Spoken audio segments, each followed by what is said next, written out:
This little video is about parking, using your dash cam when your vehicle is parked.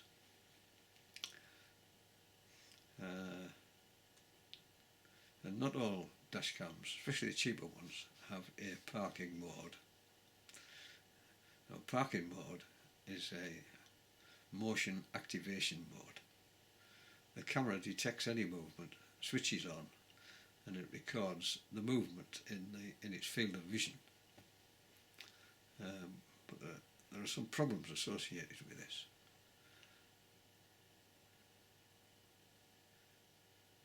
The camera obviously has to be on for this to happen, so it's either permanently plugged into your cigarette lighter, assuming that's on all the time, or you've got it hardwired up to a live fuse socket when the ignition is switched off. And if it's a busy place, the camera's going to be on more often than it's off, as people behind the past and traffic goes backwards and forwards past it, and it can run down the battery quite quickly. And if you park there for a long time, especially with a small SD card, and the place is busy, then you'll begin to wipe off earlier video as the camera keeps switching on and off. It'll run out of storage on the SD card and begin to clean off maybe some early evidence. Some dash cams you can adjust the sensitivity to take account of how busy the place is. You can make it sort of medium sensitive or low sensitive, so that somebody meandering past doesn't switch the camera on.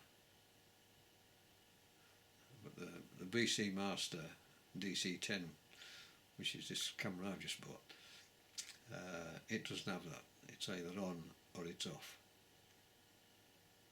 And if your vehicle is parked for a couple of days in a busy place, then when you come back to it and try to turn the engine, the battery's flat, which can be really infuriating. And the other thing is, when the camera is turned on, it doesn't begin to record immediately.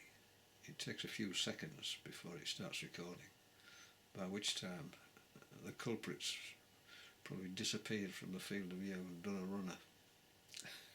So that's another problem. Parking surveillance is subtly different. With parking surveillance, the camera is on all the time. In other words, you just leave the camera running. But again, it has to be, with the ignition switched off, it obviously has to be wired into a live socket, whether it's the cigarette lighter, if that's on all the time, or whether it's a socket in the fuse box. It does have to be wired to a live socket. And again, after several hours, the footage will begin to loop round and wipe off earlier footage, which might be the bit you want if you come back and your car's been smacked or vandalised in some way. And again, it runs down the car battery. It doesn't really matter if you drive every day, because it doesn't run down as quickly as that.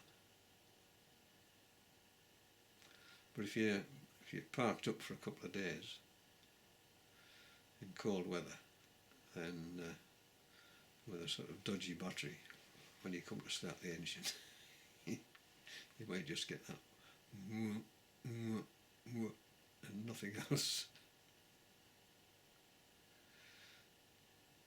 This problem of running down the battery, you can overcome that in one of two ways. The first one is you can fit a battery discharge prevention unit, it's quite hard to say that, between the camera and the fuse box, or the camera and the cigarette lighter socket. The better ones They can usually be adjusted to cut off the power after either a fixed period of time or when the battery voltage falls below a particular level.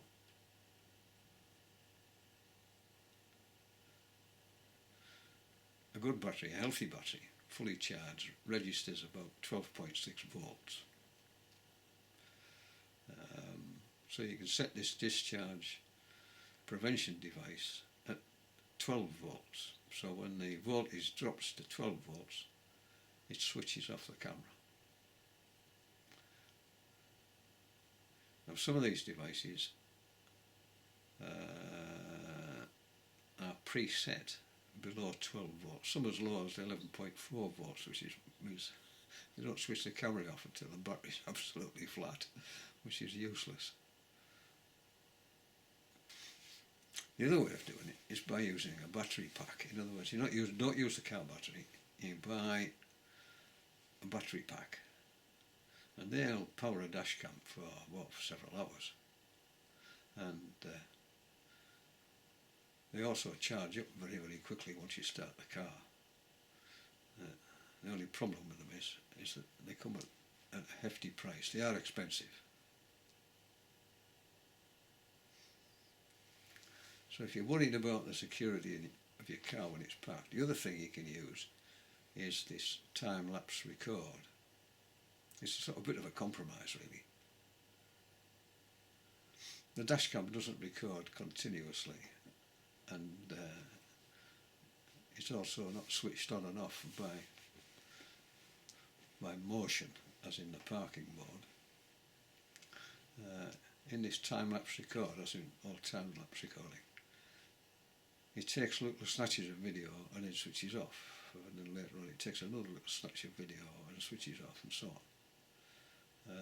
And then when you play it back, it knits all these bits together, and it seems as if you're going at a hell of a speed. The downside is, of course, that the incident might happen when the camera's switched off rather than when it's switched on. But there we are, it's a compromise. This sheet just deals with the arrangements you can make when you want to protect your vehicle when it's parked.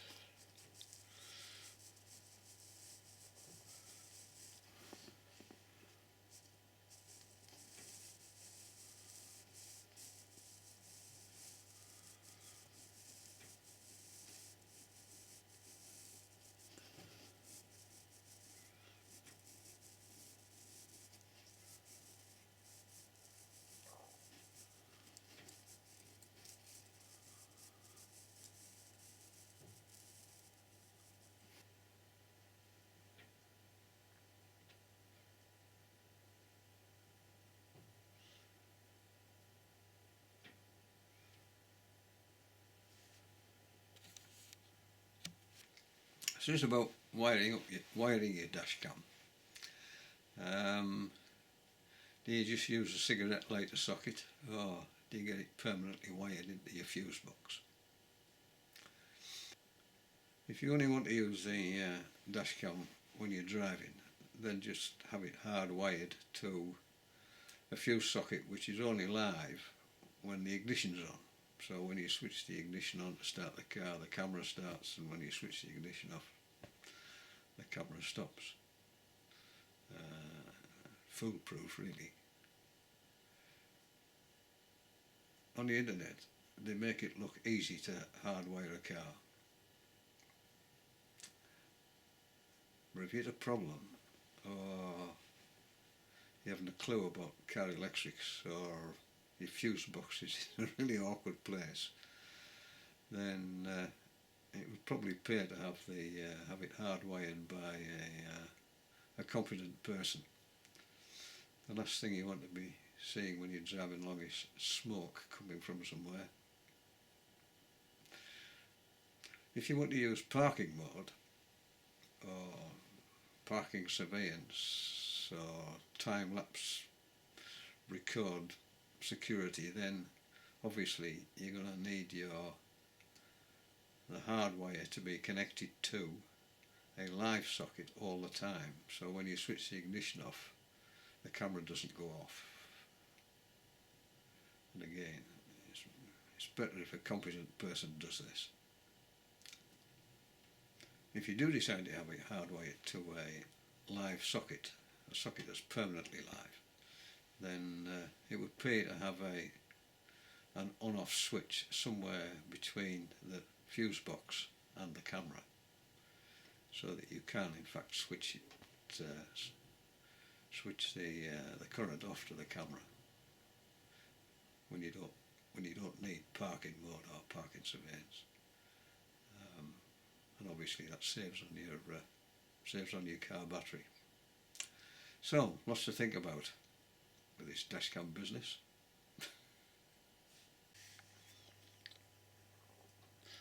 And this is just a sort of copy of the information which I've already mentioned.